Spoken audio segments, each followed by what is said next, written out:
Novamente, boa noite. Quero dizer a todos que eu estou muito feliz de estar participando desse estudo, desse novo ciclo de estudos, e nós vamos estudar uma obra de André Luiz que eu insisti muito para que a gente fizesse esse estudo, porque, na realidade, a obra ela fala de uma grande curiosidade nossa enquanto encarnados, que é exatamente a desencarnação, né? E nos ensina muito, esse livro nos ensina muito. E eu quero agradecer a todos os amigos encarnados presentes e também os desencarnados, muitos. Agradeço a todos de coração. E vamos conhecer um pouquinho dessa obra, através dessa primeira aula, que na realidade será um apanhado, né? Vamos conhecer um pouco dessa obra antes da gente efetivamente entrar no primeiro capítulo, né? Antes da gente começar a desvendar esse mistério, que para nós não é um mistério, mas para muitos ainda que é a morte, a desencarnação, a reencarnação, tudo que se passa nesses dois mundos, né? Que a gente ainda falta bastante, andar bastante para conhecer um pouquinho dos dois. Vamos lá. Nós vamos estudar agora, na aula 1, vamos falar um pouco da história do livro. Todo mundo que pega um livro, né, tem que conhecer um pouco. Bom, o que eu vou ler? Né, do que ele se trata, de que trata a obra. E depois nós vamos falar um pouquinho do prefácio do livro, né, que foi escrito pelo Espírito Emmanuel. Bom, o Obreiros da Vida Eterna, ele é o 4º livro da coleção de 13 livros da obra de André Luiz, com psicografia de Francisco Cândido Xavier, que trata da vida no mundo espiritual. A primeira publicação do livro foi em 1946, ele tem 20 capítulos e 304 páginas, né? Essas obras de André Luiz, através de Chico Xavier, ela nos mostra uma série de grandes esclarecimentos. E conforme eu já falei antes, o principal deles é o foco que faz em cima da encarnação e da desencarnação. Serve essa obra para todos nós, espíritas ou não espíritas. E também, principalmente, para o meio científico, porque atualmente há comprovações, cientificamente falando, de muitas coisas que André Luiz já falava na década de 40, em seus livros. Então, é muito importante também para isso. E, na realidade, falando das obras de André Luiz, essas obras de André Luiz, se a gente começar a ler desde nosso lar e for lendo todas, a gente vai perceber que as obras de André Luiz são uma continuação natural das obras de Allan Kardec. É bem interessante. E o Obreiros da Vida Eterna nada mais é do que um livro que nos ajuda a entender muitas perguntas que permeiam os nossos pensamentos. E uma delas, que permeia, tenho certeza, não só o meu, mas o de todos, por que nós morremos? Né? Por que nós temos que morrer? Então, o livro vai desvendar assim como essa, muitas outras questões. E sobre o que nós vamos estudar nessa obra? Vamos lá, algumas abordagens que o livro vai fazer e vai nos ajudar muito no decorrer do estudo a esclarecer muita coisa. Na obra, André Luiz comprova a existência do mundo espiritual. Ele nos dá a certeza também de que ninguém morre. O espírito desencarnado prossegue em seu aperfeiçoamento. Nos dá também detalhes do processo desencarnatório, que é diferente para cada alma. Nós vamos estudar isso. Faz uma abordagem interessante, o livro se passa, né, em torno disso, de uma equipe socorrista que sai da colônia espiritual Nosso Lar e faz um trabalho que vai auxiliar, vai até a crosta terrestre e vai auxiliar na desencarnação de 5 espíritas. 5 espíritos, sendo 2 espíritas, um católico, um espiritualista, um livre pensador, né, e um evangélico protestante. Então, nós vamos ver com detalhes os cuidados prévios que recebem espíritos próximos à desencarnação. Isso é um ponto bem interessante. E vamos ver também a gradual formação do novo corpo durante o desligamento do espírito do seu corpo material, entre outras coisas, né, que nós vamos estudar bastante. Então, esses são os pontos interessantes, que são os pontos que eu separei, né, que chamam mais atenção dentro do estudo dessa obra, que é uma obra interessantíssima, vai valer realmente a pena o estudo. Vamos lá. Bom, aqui eu selecionei, para quem gosta de anotar e quiser saber um pouco mais a respeito desse tema, né, morte, eu separei alguns dentro da codificação, né, como o Livro dos Espíritos, das questões 149, é claro que o Livro dos Espíritos fala bastante sobre o tema, mas eu separei essas questões em especial, se a gente quiser complementar o nosso estudo, e a gente vale a pena dar uma olhadinha, né? Lembrando, para quem não conhece, talvez alguns irmãos que estejam presentes não conheçam, o Livro dos Espíritos é a primeira obra da codificação de Allan Kardec. Ela data de abril de 1857, a publicação. Nas questões 149 a 165, quem quiser anotar, para complementar o estudo, no capítulo 3 se fala do retorno da vida corpórea à vida espiritual. Se divide em 3 tópicos, né, que é a alma após a morte, a sua individualidade, vida eterna, da questão 149 a 153A.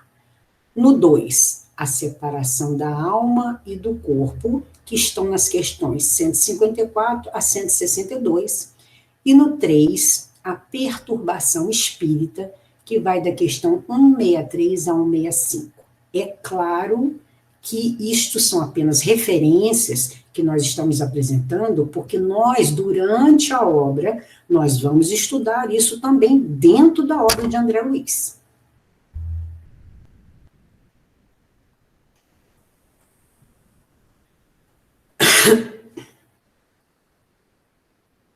Bom, tem uma outra obra também que eu selecionei, que é O Céu e o Inferno, que é engraçado que eu estou me lembrando agora, que eu assisti uma palestra uma vez, em que essa obra, até se não me engano, foi de Haroldo. E Haroldo fala que O Céu e o Inferno é a 4ª obra da codificação e muito desconhecida pelos próprios espíritas. E é uma obra que vale a pena, na Escola de Estudos Espíritas, professor Herculano Pires, do Centro Espírita Allan Kardec, no módulo 3, ano passado, nós estudamos O Céu e o Inferno. E eu achei muito interessante, porque nessa obra, no capítulo 2, na primeira parte, fala exatamente do medo da morte. E Kardec diz o seguinte: o medo da morte é um efeito da sabedoria da providência e uma consequência do instinto de sobrevivência comum a todos os seres vivos. Ele é necessário enquanto o homem não está bastante esclarecido sobre as condições da vida futura, como contrapeso à tendência que, sem esse freio, o levaria a deixar prematuramente a vida terrestre e a negligenciar o trabalho que cá embaixo deve lhe servir para o próprio adiantamento. Como última referência, vamos nos utilizar de um livro muito interessante, que eu gosto bastante, do Leon Denis, que, para quem não conhece, é um contemporâneo de Allan Kardec. Ele desencarnou em 1927. Quem pode falar bem dele é o Carlos Gomes, que conhece a fundo Leon Denis. E no livro Depois da Morte, Leon Denis dedica o capítulo 30 à hora final. E, tirando uma colocação sobre essa hora final, Leon Denis diz o seguinte: que se passa no momento da morte e como se desprende o espírito de sua prisão material. Que impressões, que sensações o esperam nessa ocasião temerosa? É isso que interessa a todos conhecer, porque todos cumprem essa jornada. A vida foge-nos a todo instante. Nenhum de nós escapará à morte. Como nós vamos ver a seguir, a morte é tão certa como os boletos que chegam todo mês, não é verdade? Então, não tem como fugir dela. Nós precisamos compreendê-la.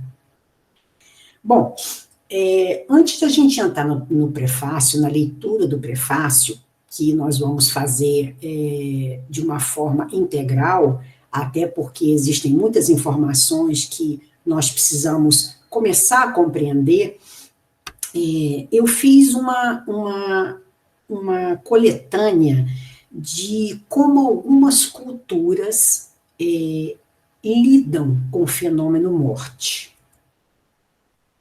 Quando aprendermos de fato a encarar a morte, é que descobriremos a plenitude da vida.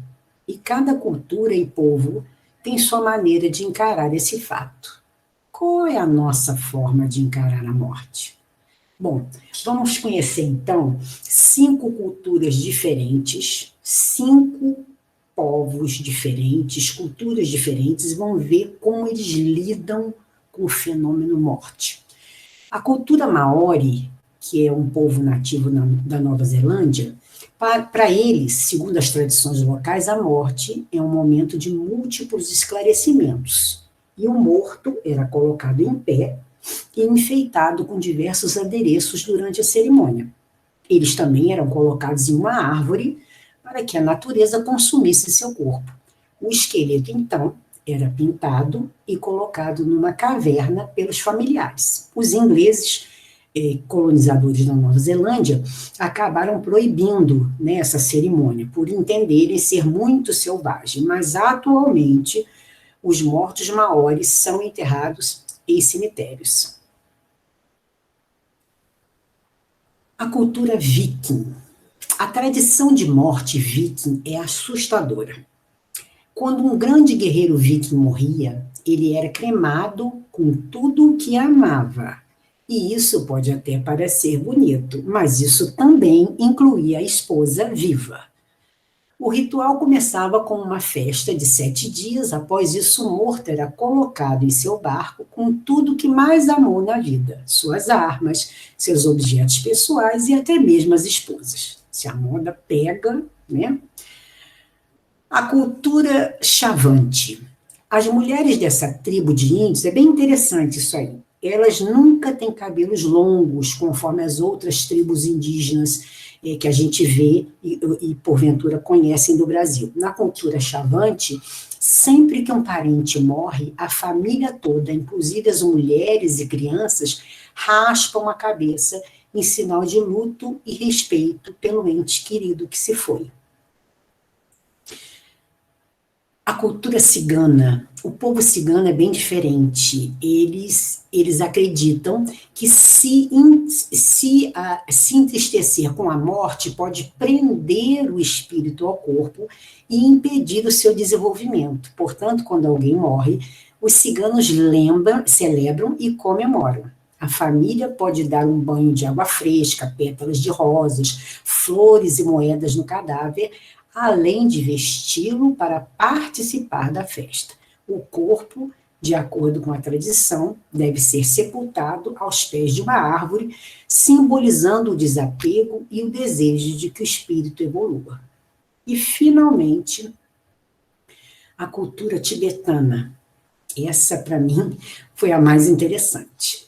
Em algumas regiões do Tibete, existe a tradição conhecida como enterro celestial. A cerimônia é realizada a céu aberto e o cadáver é exposto no alto de uma montanha para que o corpo passe pela ação do tempo e sirva de alimento para as aves de rapina. Para os tibetanos, o corpo torna-se apenas uma casca após a morte. Em 1959, quando as autoridades chinesas finalmente conquistaram o território do Tibete, o rito foi completamente banido. Após inúmeros pedidos de monges e tibetanos para que a cultura de morte local fosse preservada, o governo chinês permitiu retomar a cerimônia em 1974. Aí eu fico pensando, isto é que se chama verdadeiro desapego. Bom, gente, depois de todo essa preparação, né, para o prefácio, vamos efetivamente entrar na obra que é objeto do nosso estudo de hoje.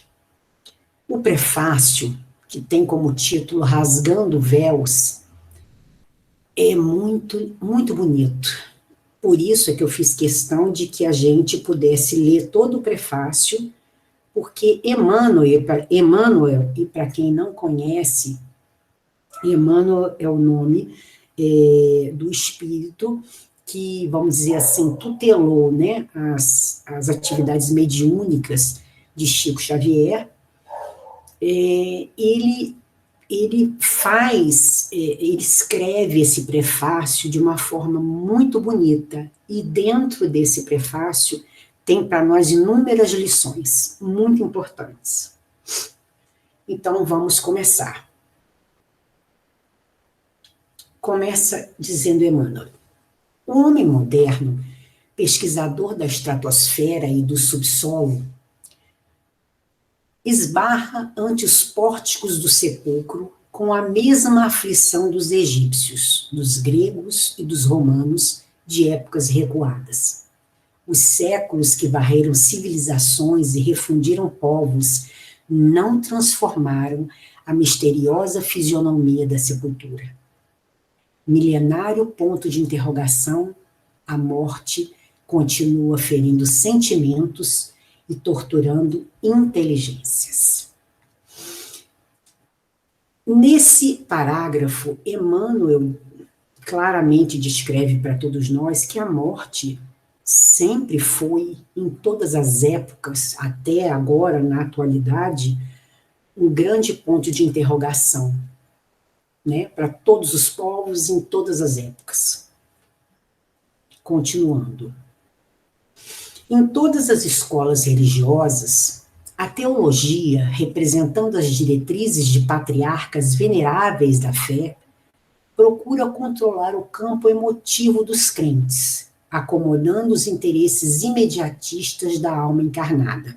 Para isso, criou regiões definidas, tentando padronizar as determinações de Deus pelos decretos dos reis medievais, lavrados à base de audaciosa ingenuidade. Gente, aí na realidade, Emmanuel já nos explica que em todas as épocas, né, em todos, antes ou depois de Cristo, nunca houve uma compreensão efetiva do mundo espiritual. Né? Tem sido para todos um grande desafio, para todas as religiões, um grande desafio definir, desvendar isso. Nós viemos de um cristianismo, né, que nos algemava. Nós vivemos de um cristianismo que nos colocava determinações. Se tinha aquela visão de céu, inferno, purgatório, não é verdade? E, inclusive, os nossos irmãos evangélicos, através do protestantismo, né, de outras ramificações cristãs, eles tentaram, eu estou dando apenas o exemplo, só um exemplo deles, né, no caso dos evangélicos. Eles acreditam que a morte seria uma espécie de sono, vamos colocar assim, em que durante esse sono você fica adormecendo e em determinado dia as trombetas vão tocar e os povos vão ser separados, as pessoas entre bons e maus. Claro que nós devemos respeitar a todos. Estou apenas dando um exemplo, mas é lógico que todas as crenças devem ser respeitadas, e nós as respeitamos enquanto espíritas. Apenas um exemplo. A doutrina espírita, ela é baseada nos ensinamentos de Jesus, ela nos traz um entendimento muito lógico, e é isso que é aí que a doutrina espírita mais nos inspira, porque ela nos dá um posicionamento muito lógico através da reencarnação, da ideia da reencarnação. E vendo isso sobre a reencarnação, entendendo um pouquinho, nós podemos entender como é todo esse processo misericordioso de Deus, não é verdade? Porque antigamente, através das ideias que existiam no Velho Testamento, das ideias compreendidas no Velho Testamento, existia exatamente um controle, né? Existia um castigo. Então se prevalecia essa ideia do crime e castigo. Então acabava algemando qualquer possibilidade da gente ir mais além, né? Desvendar esse véu, que era um véu que cobria toda a humanidade. Não havia, na realidade, a presença do bom senso. Hoje nós compreendemos, né, a ideia de Deus como um Deus de amor, um Deus misericordioso, e a diferença da doutrina espírita está exatamente nessa atualização, vamos dizer assim, que nós temos, né, através das obras de Kardec, através das obras de André Luiz, através de vários outros, através da doutrina espírita, da literatura espírita de um modo geral, dos médiuns. Então, a doutrina espírita acaba sendo uma doutrina dinâmica, que nos permite essa atualização de qualquer ideia e de qualquer pergunta que possa surgir em nossa mente. Vamos continuar. Indubitavelmente, províncias de angústia punitiva e dor reparadora existem nas mais variadas dimensões do universo, assim como vibram consciências escuras e terríveis nos múltiplos estados sociais. No entanto, o serviço teológico nesse sentido, não obstante respeitável, atento ao dogmatismo tradicional e aos interesses do sacerdócio, estabelece o non plus ultra, ou seja, o apogeu, que não atende às exigências do cérebro nem aos anseios do coração. Aí, na realidade, Emmanuel entende que essas questões tradicionalistas, elas não abordavam esse mundo espiritual, né? Então, o que acontece? Chega Kardec e levanta um pouco o véu, né? Ele vai até onde dá para ele ir. Depois vem Chico, levanta um pouco mais desse véu, nos desvenda muitas de nossas dúvidas, esclarece muitas interrogações, né? E o que acontece? Em especial, essa obra que nós vamos estudar, Obreiros da Vida Eterna, ela nos esclarece mais profundamente. Não que as outras não nos deem esse esclarecimento, mas Obreiros da Vida Eterna, ela vai mais fundo a respeito dessa parte em que nós precisamos nos esclarecer a respeito desse processo de desencarnação, de encarnação. É bem interessante. O Beijo da Vida Eterna, ela nos fala de muitos assuntos interessantes, inclusive sobre isso nós vamos estudar durante a obra. Ela nos fala, em especial, sobre a reencarnação compulsória, entre outros assuntos, nos explica os processos de desencarnação e nos fala uma coisa muito interessante também, que nós vamos aprender, que são os graus de amparo espiritual, que pode ser ostensivo ou distante. Isso tudo nós vamos compreender estudando a obra. Continuando.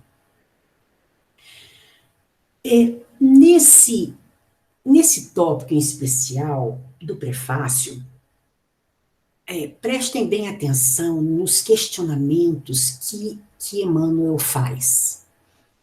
Diz ele: como transferir, vamos pensar nessas perguntas como perguntas não só daquela época, essas perguntas são tão atuais, é uma coisa incrível. Estive lendo e se a gente para analisar isso, a gente percebe como são atuais. Como transferir imediatamente para o inferno a mísera criatura que se emaranhou no mal por simples influência da ignorância? Que se dará, em nome da sabedoria divina, ao homem primitivo sedento de dominação e de caça? A maldição ou o alfabeto? Por que processo conduzir ao abismo tenebroso o espírito menos feliz, que apenas obteve contato com a verdade no justo momento de abandonar o corpo? Dentro das mesmas razões, como promover ao céu, em caráter definitivo, o discípulo do bem que apenas se iniciou na prática da virtude? Que gênero de tarefa caracterizará o movimento das almas redimidas na corte celestial? Formar-se-iam apóstolos tão só para a aposentadoria compulsória? Como haver-se no paraíso o pai carinhoso cujos filhos fossem entregues a Satã? Que alegria se reservará à esposa dedicada e fiel que tem o esposo nas chamas consumidoras?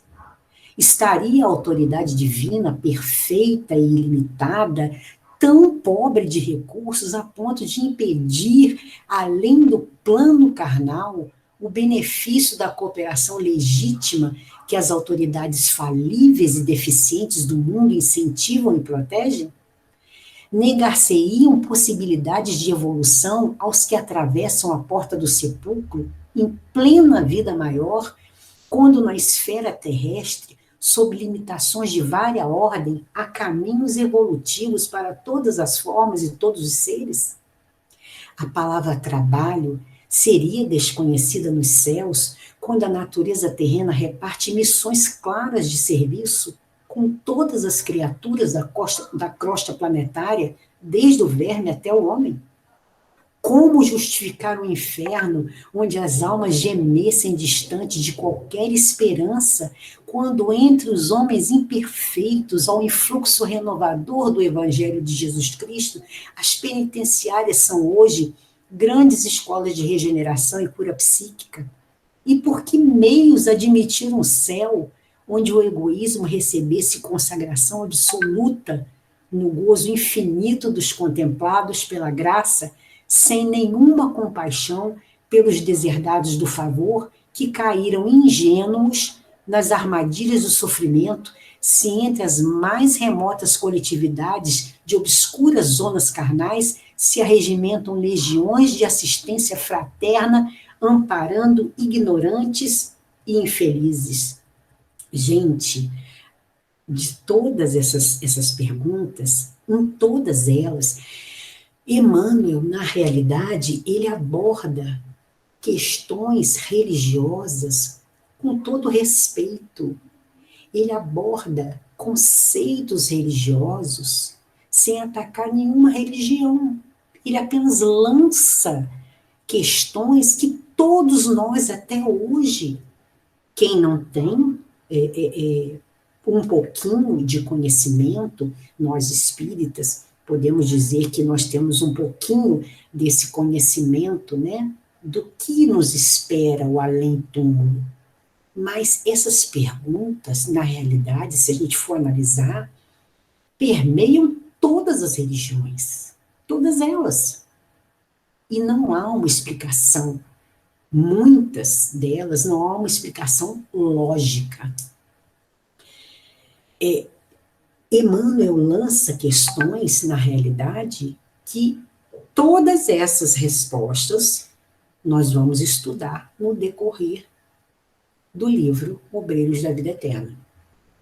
Emmanuel concentra, na realidade, essas questões que várias escolas religiosas nunca conseguiram responder, não é verdade? E a gente sempre acaba naquela pergunta, mas e quando nós desencarnarmos? Para onde vamos? Então, essa dúvida ainda é dúvida de grande parte da humanidade. Grande parte. Porque as explicações acabam caindo no irracional. Eu digo, até por experiência própria mesmo, eu nunca consegui admitir a possibilidade do raciocínio ilógico de não saber o que ia acontecer e eu ia ficar de braço cruzado lá. Agora eu me lembrei até de uma irmã querida que dizia assim, gente, eu vou ficar em cima de uma nuvem comendo algodão doce, esperando o julgamento final.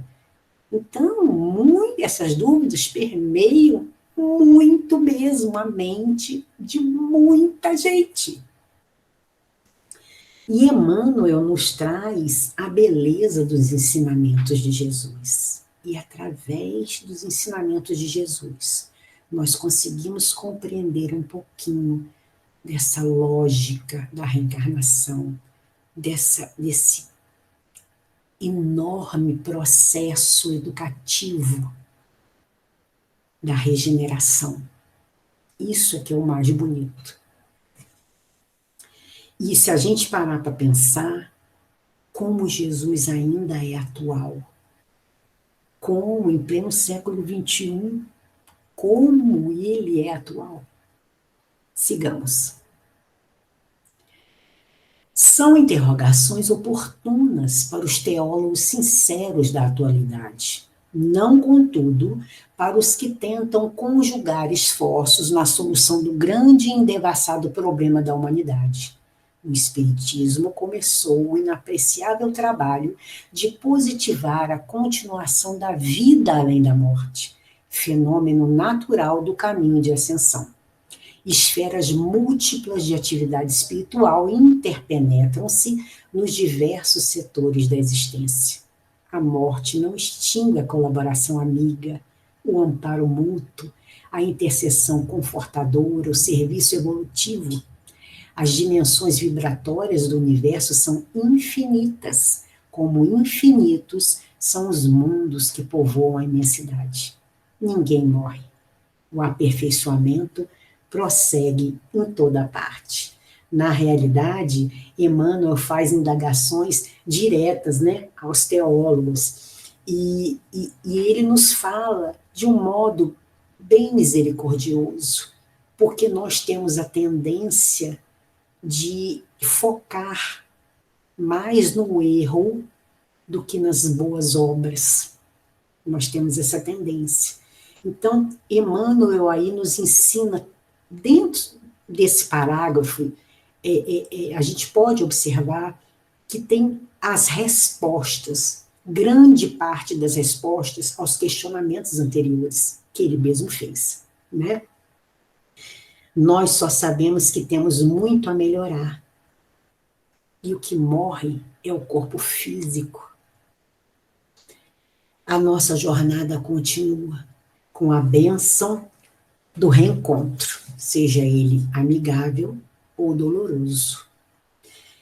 O mundo espiritual é a continuidade do mundo carnal.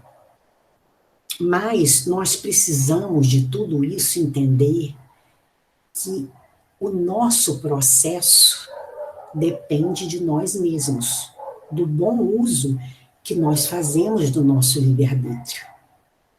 Porque através desse bom uso do nosso livre-arbítrio é que nós vamos ter respostas efetivas de como nós vamos chegar ao mundo espiritual. Porque enquanto espíritas nós temos um pouquinho de conhecimento, né? Pelo menos a gente tenta, a gente esforça, a gente estuda, né? A gente tenta melhorar um pouquinho e dar um passinho a mais cada dia. Eu tenho tentado isso e creio que todos também têm feito isso, de tentar. É claro que às vezes a gente dá um passinho e volta 2, 3, acontece. Mas o importante é que a nossa caminhada prossegue, sempre. E apesar de toda esse nosso ir e voltar, nós podemos contar com a misericórdia infinita de Deus, que entende exatamente essa nossa trajetória. Esse grande processo educativo, né, da misericórdia divina. Prossigamos. A vida renova, purifica e eleva os quadros múltiplos de seus servidores, conduzindo-os vitoriosa e bela à união suprema com a divindade. Apresentando o novo trabalho em que André Luiz comparece rasgando véus, lembramo-nos de que Allan Kardec, o inesquecível codificador, refere-se várias vezes em sua obra à erraticidade, onde estaciona considerável número de criaturas humanas desencarnadas. Acrescente notar, todavia, que transferir-se alguém da esfera carnal para a erraticidade não significa ausentar-se da iniciativa ou da responsabilidade, nem vaguear em turbilhão aéreo sem diretivas essenciais. No mesmo critério, observaríamos os que renascem no plano denso como pessoas transferidas da vida espiritual à materialidade, não simbolizando semelhante figura qualquer imersão inconsciente e estúpida nas correntes carnais. Como acontece aos que chegam à costa da terra, os que saem dela encontram igualmente sociedades e instituições, templos e lares, onde o progresso continua para o alto. Na realidade, gente, aí, esse penúltimo parágrafo de Emmanuel, desse prefácio de Emmanuel, ele fala da erraticidade. Ele, inclusive, lembra que nas obras de Kardec nós vemos muito essa referência à erraticidade, né? E para quem não sabe, a erraticidade é o estado em que o espírito não encarnado ele se encontra entre as encarnações, entre uma encarnação e outra. Quando a gente fala erraticidade, eu me lembro que quando eu ouvi essa palavra, erraticidade, eu, gente, mas nós vamos ficar vagando? Nós vamos ficar sem rumo? É muito interessante. E a erraticidade, a gente estudando um pouquinho, vendo o que é essa erraticidade, né? Do que se trata? Porque muitas pessoas, muitos irmãos, inclusive, que pode até estar participando desse estudo, não sabem o que é a erraticidade. Então, a gente traz aqui a definição da erraticidade como sendo esse estado em que o espírito ele se encontra entre uma existência e outra, né? Entre as existências corporais.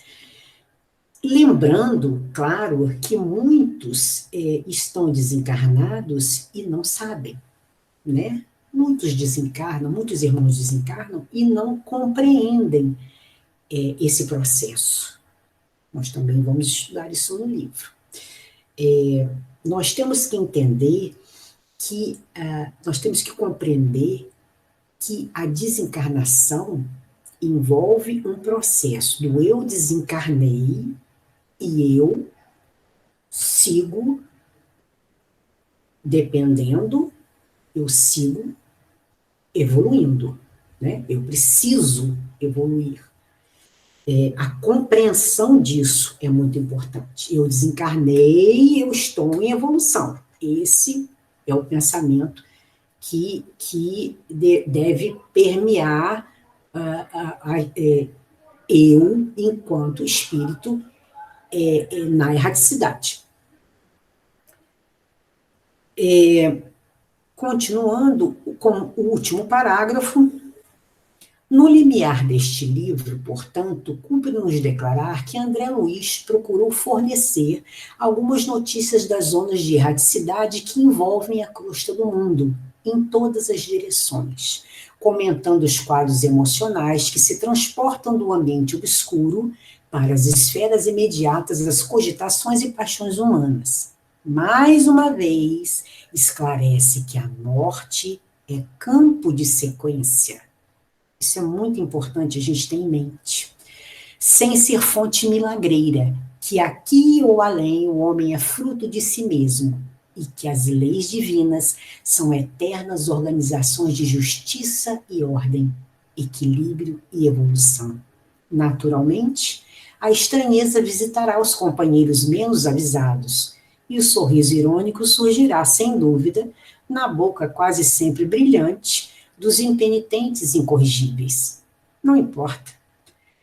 Jesus, que é o Cristo de Deus, recebeu manifestações de sarcasmo da ignorância e da leviandade. Por que motivos nós outros, simples cooperadores de outro mundo, teríamos de ser intangíveis? Prossigamos, pois, no serviço da verdade e do bem, cheios de otimismo e bom ânimo, a caminho de Jesus, com Jesus. Isso se deu em 25 de março de 1946. Meus irmãos, que nós possamos entender que a vida segue. Nós estamos apenas num momento de grande aprendizado, principalmente nessa época, nesses tempos tão difíceis, em que nos é dada a oportunidade de um aprendizado maior, de vivenciar essa época. É uma grande oportunidade do aprendizado da empatia, do aprendizado do amor. Claro que essa definição de amor é muito ampla e talvez nós não tenhamos essa consciência ainda do verdadeiro e sublime amor. Vai faltar bastante ainda para a gente entender. Mas o que devemos carregar dentro de nossos corações e de nossa mente é que, saindo desta vida para a vida espiritual, que é um campo de sequência, a morte é um campo de sequência, nós continuamos no nosso processo de evolução, seremos os mesmos. Nós somos os mesmos. Nós teremos o mesmo caráter, nós teremos os mesmos pensamentos, nós vibraremos da mesma forma, teremos os mesmos vícios. Então, enquanto nós estamos aqui, nós devemos nos perguntar: como eu quero chegar no plano espiritual quando eu desencarnar? Eu sei que eu serei do mesmo jeito, mas vamos tentar sermos pessoas melhores. Meus irmãos, muita gratidão pela oportunidade e por ter me ouvido. Muito obrigada.